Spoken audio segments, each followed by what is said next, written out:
Chapter 44. Inside. The roof of Special Circumstances had looked flat and featureless from way up on top of the hill, but standing on it, Tally could see air vents, antennae, maintenance hatchways, and of course, the big circular door that hovercars had come through, now closed.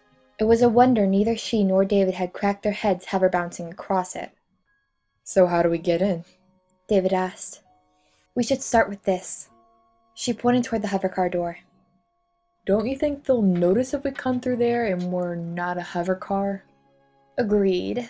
But what if we jam the door? If any more specials show up, we don't want to make it easy for them to come in after us. Good idea. David searched through his knapsack, bringing out what looked like a tube of hair gel. He squeezed out white goo along the edges of the door, careful not to let any touch his fingers. "What's that?" Glue. The nano kind. You can stick your shoes to the ceiling with this stuff and hang upside down. Tally's eyes widened. She'd heard rumors of tricks you could play with nanotech glue, but Uglies weren't allowed to requisition it.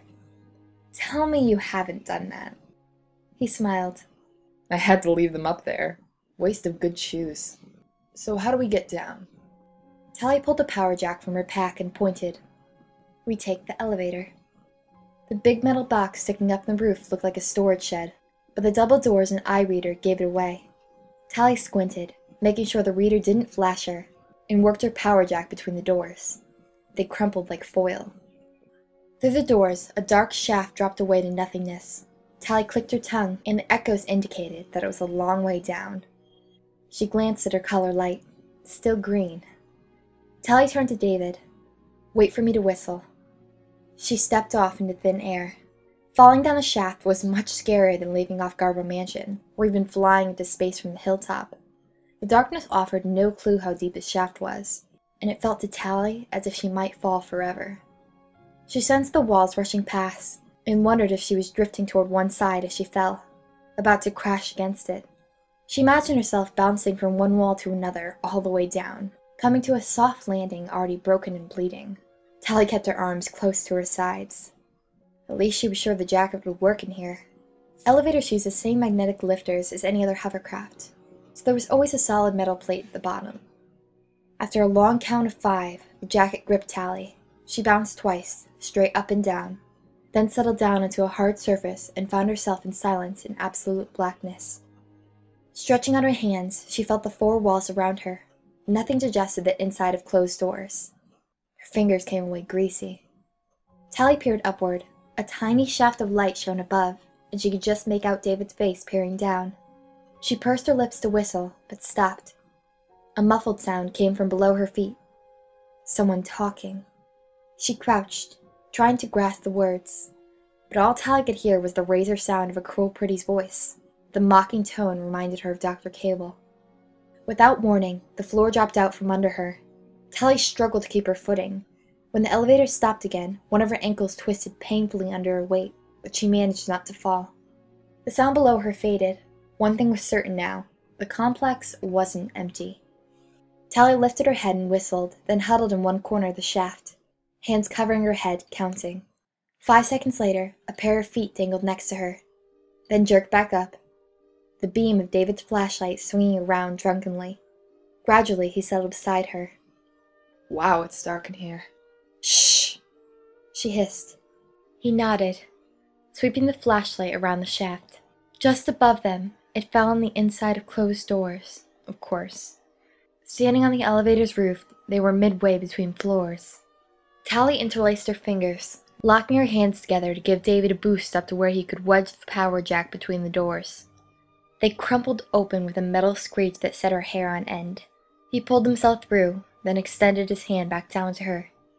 Tally grabbed it and pulled, her grippy shoes squeaking on the walls of the elevator shaft like a herd of panicked mice.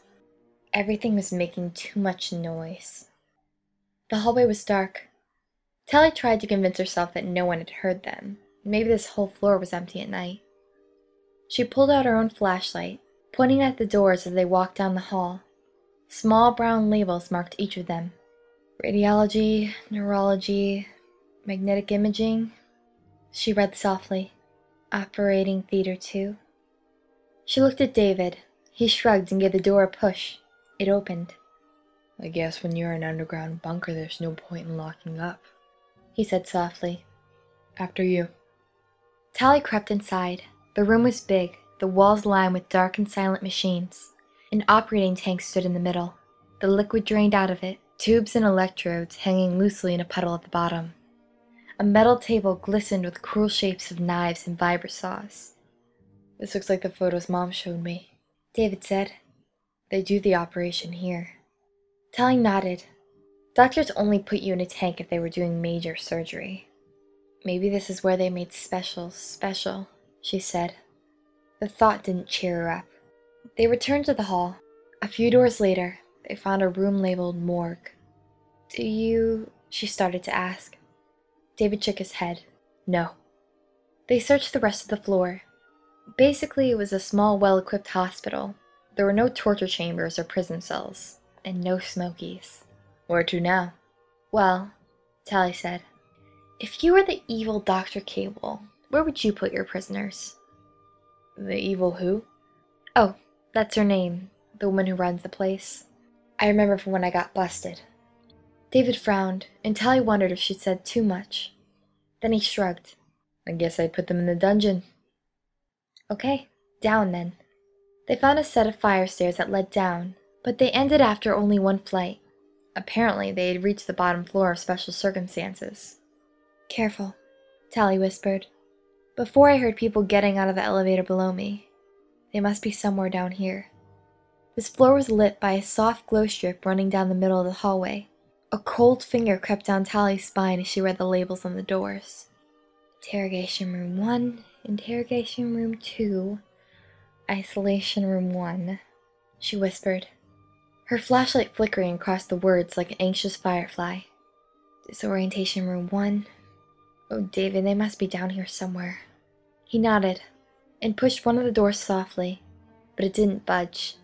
He ran his fingers around the edge, searching for a place where the power jack could get purchase. Don't let the eye reader flash you, Tally warned softly. She pointed at the little camera by the door. If it thinks it sees an eye, it'll read your iris and check with the big computer. It won't have any record of me. And that will freak it out totally. Just don't get too close. It's automatic. Okay, David said, nodding. These doors are too smooth anyway. No place to fit a jack in. Let's keep looking. Farther down the hall, a label caught Tally's eye. Long-term detention, she whispered. The door had a long expanse of blank wall on either side, as if the room behind it was bigger than the others. She put her ear to it, listening for any hint of sound. She heard her familiar voice. It was coming closer. David, she hissed, pulling away from the door and throwing herself against the wall. David looked around frantically for a place to hide. Both of them were in plain view. The door slid open, and Dr. Cable's malevolent voice poured out. You're simply not trying hard enough. You just have to convince her that. Dr. Cable, Tally said. The wind spun to face Tally, her hawk-like features twisted in surprise. I'd like to give myself up. Tally Youngblood. How? From behind, David's power jack thudded against the side of Dr. Cable's head, and she slumped to the floor. Is she... David stammered. His face was white. Tally knelt and turned Dr. Cable's head to inspect the wound. No blood, but she was out cold.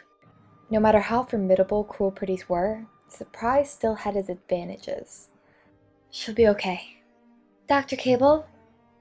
What's going... Tally turned toward the voice, her eyes taking the young woman before her. She was tall and elegant, every feature perfection. Her eyes, deep and soulful, flecked with copper and gold, widened with a troubled look. Her generous lips parted wordlessly, and she raised one graceful hand. Tally's heart almost stopped at the beauty of her confusion. Then recognition filled the woman's face. Her broad smile illuminated the darkness. Tally felt herself smiling in return. It felt good to make this woman happy. Tally! It is you! It was Shay. She was pretty,